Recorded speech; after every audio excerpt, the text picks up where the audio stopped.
नमस्कार। स्वागत है आपका सत्य हिंदी पर। मेरा नाम है रविंद्र सिंह शोरा। साल 1963, 22 अक्टूबर, दीपावली के ठीक 5 दिन के बाद पंजाब में फिर से दिवाली जैसा। देश के पहले प्रधानमंत्री जवाहरलाल नेहरू आज पंजाब आए थे। पंजाब के रूपनगर यानी रोपड़ के नंगल से उन्होंने एक परियोजना की शुरुआत की थी, जो इतिहास में उस दौर की दूसरी सबसे बड़ी सिंचाई परियोजना के तौर पर जानी जाती। ये थी भाखड़ा नांगल डैम की शुरुआत। जवाहरलाल नेहरू ने अपने भाषण में उस दिन कहा था कि ये डैम्स आने वाले हिंदुस्तान के आधुनिक मंदिर, आने वाले वक्त में जो हिंदुस्तान तरक्की करेगा वो इन्हीं मंदिरों के आधार पर करेगा। बांध, सिंचाई परियोजनाएं और बिजली बनाने वाले इन बड़े बड़े डैम्स को लेकर ये टिप्पणी जवाहरलाल नेहरू ने उस दिन।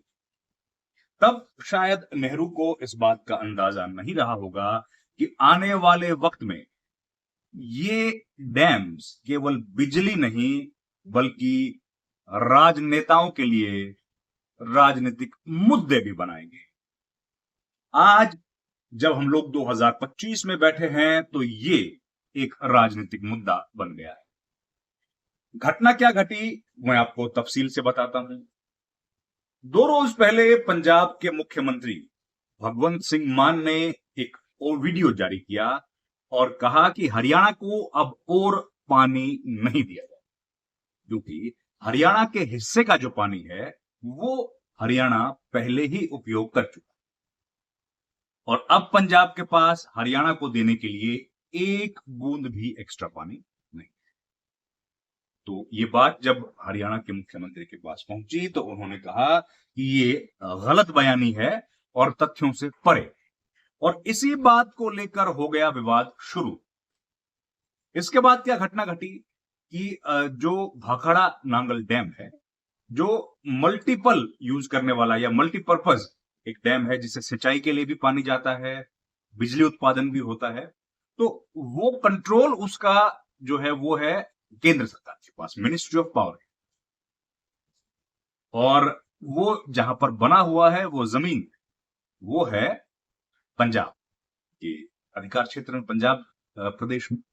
तो हुआ क्या कि जब ये विवाद शुरू हुआ तो बीबीएमबी जो है उसका जो बोर्ड है, भाखड़ा ब्यास मैनेजमेंट बोर्ड, उस बोर्ड क्योंकि वो अधीन आता है केंद्र सरकार की मिनिस्ट्री ऑफ पावर, तो केंद्र सरकार में इस वक्त जो मिनिस्ट्री ऑफ पावर जिनके पास जिम्मेदारी है वो हरियाणा के पूर्व मुख्यमंत्री हैं मनोहर लाल खट्टर।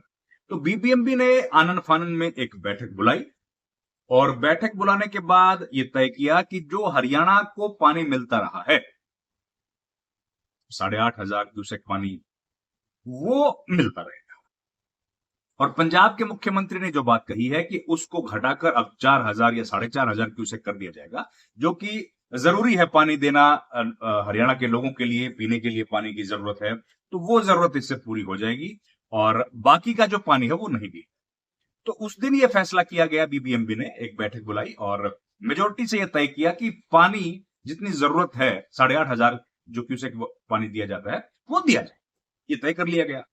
और इस फैसले के बाद विवाद और बढ़ गया।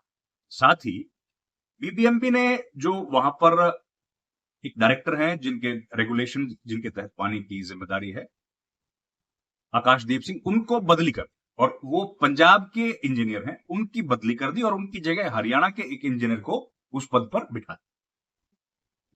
और इसी तरीके से एक और बदली की जहां से पंजाब के इंजीनियर को बिठा दिया गया और हरियाणा के इंजीनियर को बाहर, ये तबादला किया गया। तो जो रेगुलेशन जिसके पास है वो पंजाब की जगह अब हरियाणा के इंजीनियर को वहां पर बिठा दिया गया, वहां पर तैनात किया। तो इस बात को लेकर के पंजाब के मुख्यमंत्री ने विरोध जताया और आज धरने पर बैठ गए वो बीबीएमबी के अंदर। नंगल में गए और उन्होंने वहां पर धरना दे दिया और कहा कि यहां से पानी अब नहीं छोड़ा जाएगा हरियाणा, जो तय हुआ था उतना ही पानी दिया जाए। और ये विवाद का कारण बना। हरियाणा और पंजाब के बीच पानी को लेकर पहले से विवाद।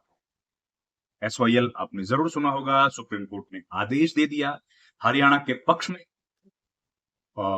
लेकिन उसके बावजूद अभी तक पानी नहीं दिया गया है। सुप्रीम कोर्ट ने कहा है कि केंद्र सरकार की जो फोर्सेस हैं, सेंट्रल आर्म्ड पुलिस फोर्सेस, उनकी निगरानी में नहर को बनाने का काम किया जाना चाहिए पंजाब के इलाके में। वो अभी तक नहीं हुआ है। हरियाणा के पक्ष का जो नहर बनाने का काम है, सतलुज यमुना लिंक नहर, एसवाईएल कैनाल जिसको बोलते हैं, वो कंप्लीट हो गया है, लेकिन पंजाब की तरफ से अभी तक नहीं हुआ है, क्योंकि हरियाणा को जो हिस्सा पानी का मिलना चाहिए था वो नहीं मिला। इस तरह का दावा हरियाणा की तरफ से बार बार किया जाता है और पंजाब का कहना है कि उनके पास पानी है ही नहीं। तो जब उनके पास पानी नहीं है तो फिर वो भला नहर का निर्माण क्यों करवाएं। और सुप्रीम कोर्ट के आदेश को भी पंजाब मानने को तैयार नहीं है।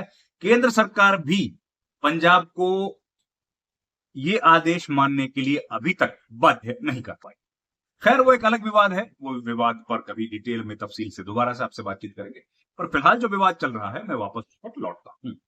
तो ये जब घटनाक्रम हो गया तो हरियाणा की तरफ से बार बार ये बात कही गई है कि पंजाब गलत बयानी कर रहा है और ऐसे में एक तलवार खिंचती हुई दिख रही है हरियाणा और पंजाब के बीच। जब दो सरकारें, और खासतौर पर यह समय जब हम लोग देख रहे हैं कि बॉर्डर्स जो है, इंटरनेशनल बॉर्डर, हरियाणा, हिंदुस्तान और पाकिस्तान की जो बॉर्डर है, वहां पर तनातनी चल रही है। पहलगाम का जो अटैक हुआ था, पहलगाम में जो आतंकवादियों ने घटना को अंजाम दिया था, उसके बाद से दोनों देशों के बीच तनाव बढ़ता जा रहा है। ऐसे में इंडस वाटर ट्रीटी, जिसको भारत ने अपनी तरफ से स्थगित कर दिया है, एबियंस में डाल दिया है, और वहां पर भी पानी को रोकने के लिए तैयारियां की जा रही हैं। ऐसे में पंजाब अगर हरियाणा, यानी कि एक ही भारत के जो दो प्रदेश हैं, और पहले तो दोनों प्रदेश एक थे, उनके बीच में यह बढ़ता हुआ पानी का विवाद कहीं ना कहीं संकट की तरफ इशारा कर रहा है। दोनों जो प्रदेश हैं, उन दोनों में अलग अलग पॉलिटिकल पार्टीज रूल करती हैं और बीबीएमबी की जो संरचना है उसमें हरियाणा, पंजाब, केंद्र और राजस्थान के प्रतिनिधि उसमें शामिल होते हैं। तो जो मेजोरिटी है वो हरियाणा में भी बीजेपी की सरकार है, राजस्थान में भी बीजेपी की सरकार है, और ये कहना है भगवंत मान का, जो कि आम आदमी पार्टी के नेता हैं, कि बीबीएमबी जो है उसमें मेजोरिटी जो है वो उन प्रदेशों की है जहां पर बीजेपी का शासन। ऐसे में उनको अधिकार 60% जो बीबीएमबी है उसमें 60% अख्तियारात उनके पास है। ऐसे में वो पंजाब के हिस्से का पानी नहीं देगी। अब जो समय है वो संकट का समय आ गया, क्योंकि खेती के लिए बड़ा जरूरी वक्त है, और अभी जब तक बारिशें नहीं होती हैं तब तक पानी का संकट, ये 2 महीने मई और जून का जो समय है वो बहुत बड़ा संकट लेकर आता है। और किसानों के लिए खासतौर पर कि जमीन जो है बिल्कुल बंजर, बिल्कुल जो सूखी पड़ी हुई है, और उसको अगर पानी नहीं दिया गया तो बड़ी दिक्कतों का सामना किसानों को करना पड़े। इसका असर फसलों पर पड़ता है। अब पंजाब के मुख्यमंत्री का कहना है कि वो पहले अपनी फसल देखें, मतलब पंजाब के किसानों की फसल देखें या हरियाणा के किसान। तो इस बात को लेकर विवाद बढ़ गया। अब ऐसे में इस विवाद का क्या समाधान होगा? अभी पिछले साल सरकार एक बिल लेकर आई थी जिसमें कि जो डैम्स हैं उनकी सुरक्षा के लिए एक अलग से टीम बनाने के लिए बात कही गई थी, उनकी सुरक्षा की जिम्मेदारियां तय करने की बात कही गई। तो वो बिल लोकसभा में लेकर आया गया था, वहां से वो पारित किया गया था। तो अब ऐसी स्थिति में जब पंजाब का कहना है कि ये कंट्रोल जो है उनकी जमीन पर, क्योंकि वो बना हुआ है, तो इसलिए वो उसको कंट्रोल करेंगे, और पंजाब पुलिस भी वहां पर गई है।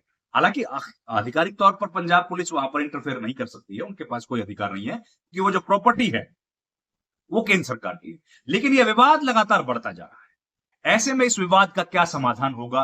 क्या यह विवाद गहराएगा या फिर केंद्र सरकार के हस्तक्षेप के बाद इस विवाद को सामान्य तरीके से सुलझा लिया जाए? इस पर सबकी नजरें बनी हुई हैं, लेकिन फिलहाल यह विवाद गहराता हुआ दिख रहा है। पंजाब की पॉलिटिकल पार्टीज कह रही हैं कि पंजाब को पानी मिलना चाहिए। उस दूसरी तरफ हरियाणा की जो पॉलिटिकल पार्टीज हैं, कोई भी पॉलिटिकल पार्टी, उनका कहना है कि हरियाणा को उसके हिस्से का पानी दिया जाना चाहिए। तो इसी विवाद के बीच आज का ये घटनाक्रम मैंने आपको बताया। इस पर जब अपडेट आएगा तो वो लेकर भी आपके सामने मैं जरूर हाजिर होऊंगा। इस वीडियो में इतना ही। आपसे गुजारिश है, हमारे इस चैनल को लाइक, शेयर और सब्सक्राइब जरूर कीजिए। आपका बहुत बहुत धन्यवाद।